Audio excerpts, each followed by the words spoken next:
pendant le Google I.O. 2023, il y a eu, bon, comme toujours, de nombreuses choses présentées, et évidemment, en 2023, l'IA a eu une bonne place dans cette présentation-là. Alors évidemment, la force de Google par rapport à ses concurrents, c'est qu'on utilise déjà ces produits tels que Google Drive, Google Lens, énormément de produits. Et là, vous pouvez voir que ça va s'intégrer, leurs produits vont s'intégrer dans les outils qu'on connaît comme Gmail par exemple. Donc là, vous pourrez recevoir un email d'une compagnie aérienne qui vous annoncera que suite à un vol annulé ou reporté, on vous propose un coupon de réduction. Eh bien, vous pourrez demander, grâce à cet outil est important, on ne l'a pas encore, mais il apparaîtra, cette espèce de crayon avec l'étoile de Bard, et vous demanderez par exemple un remboursement complet suite à l'annulation de ce vol. Ça va vous créer votre email, et il sera intégré directement dans Gmail, et de là, vous n'aurez plus qu'à le modifier ou l'envoyer. L'autre outil intéressant, ce sera un outil qui vous permettra de supprimer des éléments dans vos images. Donc là, vous voyez, on voit des choses qui peut-être sont pas trop voulues dans la photo, ce chien, à côté de la mère et de son enfant. Derrière ce lama-là, il y en a un autre. Là, on voit clairement que lui, il n'a pas trop l'air de faire partie de l'équipe. En tout cas, sinon, il manifeste un mécontentement. Et puis là, derrière, elle qui saute, peut-être que... il n'y a même pas quoi. Vous avez vu, vous entourez ce que vous voulez supprimer. Et ce sera supprimé intelligemment sans supprimer des choses qui appartiennent à l'image où vous avez envie de garder. Donc ça, ce sera Magic Eraser. Dans le même genre d'idée, vous aurez le Magic Editor. Et donc là, c'est pour les gens qui ne savent pas cadrer. Alors j'espère que l'IA va pas les rendre encore plus mauvais en cadrage. En tout cas, pour une image dont le cadrage aura été raté, eh bien, vous pourrez, à l'aide de ce Magic Editor, sélectionner la partie que vous voulez recadrer. Et là, l'IA vous génère automatiquement le morceau de banc qui manque et les ballons qu'il les reconstitue en fonction des autres ballons visibles. Bard, évidemment, avec la concurrence que sont en train de se faire OpenAI et ChatGPT, Microsoft et Bing, forcément Google, ils ont bien mis en avant leur Bard. Et là, on va avoir droit à une belle petite démo de reconnaissance d'image. Non seulement il va reconnaître les chiens, en plus il va reconnaître les races de chiens, donc berger allemand et golden retriever. Et de là, sera demandé à l'IA de générer une petite légende d'images drôles. Et voilà ce qui va vous être généré.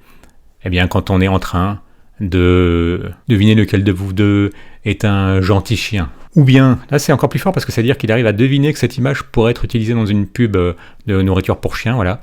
C'est l'instant où vous réalisez que vous êtes dans une publicité de nourriture pour chien. Là, dans cette démo-là, on voit la collaboration qui est possible entre Bard et Adobe Firefly, qui est un concurrent de Midjourney. Donc le générateur d'images très connu, je crois que c'est avec Midjourney qu'on avait vu la photo qui avait représenté le pape dans une doudoune blanche notamment. Donc là, ce qui est demandé dans le prompt, c'est de créer une image d'une licorne et d'un gâteau pour une fête d'enfants. Et donc, là maintenant, on commence à être blasé déjà parce qu'on en a vu plein des images générées par IA. Voilà, vous avez un gâteau, une fête et une licorne. Et vous pourrez, ça c'est donc généré depuis Bard et Midjourney, ce que je disais, depuis Bard et Adobe Firefly. Si vous êtes un utilisateur de Google Drive, là de l'équivalent de leur éditeur de texte, l'équivalent de Word, vous pouvez voir que vous aurez de nouveau prochainement cette icône qui vous permettra d'utiliser l'IA directement depuis l'éditeur de texte de Google. Et là, par exemple, en l'occurrence, qu'est-ce que fait la personne dans la démo ? Elle demande à l'IA de générer dans son éditeur de texte une offre d'emploi pour un designer textile senior. Et là, c'est parti. Comme ça se passerait avec ChatGPT, mais là, l'avantage, la force de Google, c'est qu'ils vont pouvoir intégrer ça directement dans leurs outils. Et donc de là, vous pourrez vous-même éditer l'annonce. Vous n'avez pas plus à copier-coller depuis une autre IA. On doute bien de nouveau que ce sera l'occasion pour eux de nous pomper plus de données, mais de toute façon, quand vous vous servez de leur outil, leur suite bureautique, je pense qu'ils doivent bien se servir allègrement dans vos données, parce qu'on connaît le proverbe, si c'est gratuit, c'est toi le produit. Donc là, l'avantage, c'est que c'est tout intégré. Et là, vous pouvez l'insérer dans votre document et ensuite l'éditer. Là, on est dans le cas de quelqu'un qui prépare un genre de PowerPoint pour les 50 ans de mariage de ses parents. Un petit poème en l'hommage de la cérémonie qui dit, en gros, c'est sur les préférences culinaires des uns et des autres. La mère visiblement préfère la pizza, avec beaucoup de fromage et authentique, et pendant que le père, lui, il aime bien se faire plaisir avec un pot de fondue. Et voilà, et là, l'IA va vous générer une photo. Bon, c'est là qu'on voit un peu, c'est un peu le problème des IA dans ces cas-là, c'est que c'est pas toujours une bonne idée de mélanger les deux plats préférés de quelqu'un, ou de deux personnes différentes, parce que ça vous donne une pizza dans une fondue. Alors là, l'IA devra sans doute aussi prendre rendez-vous avec le cardiologue si ça devient une habitude de manger ce genre de plat. Mais en tout cas, voilà, c'est comme si vous aimez le hot dog et les fraises et qu'on l'IA vous sort un hot dog aux fraises. Mais bon, en tout cas, ça a bien tenu compte des préférences culinaires de l'un et de l'autre pour vous générer cette photo de pizza qu'on plonge dans un pot de fromage à fondu. Et de là, vous aurez une image réaliste, vous voyez, générée. Maintenant, grâce aux outils d'IA de Google, vous aurez enfin des métadonnées sur les photos générées par IA.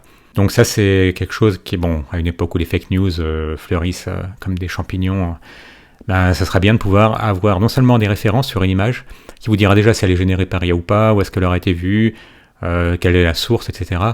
Et l'avantage, c'est que même si quelqu'un décide même de supprimer une légende qui dirait que c'est généré par IA, de toute façon, en faisant un clic droit, en regardant la description de l'image, ce sera probablement intégré, comme vous le voyez pour certaines, pour les images prises depuis notamment le smartphone, vous savez, où vous avez des infos comme les coordonnées GPS, des choses comme ça que vous ne pouvez pas supprimer.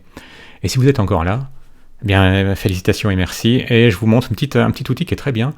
Moi, je sais que d'habitude, je me sers de Street View quand je veux repérer un endroit où je vais. Donc, là, maintenant, vous pourrez avoir cette expérience immersive d'un parcours que vous voulez faire. Et là, vous verrez directement le parcours que vous avez en tête.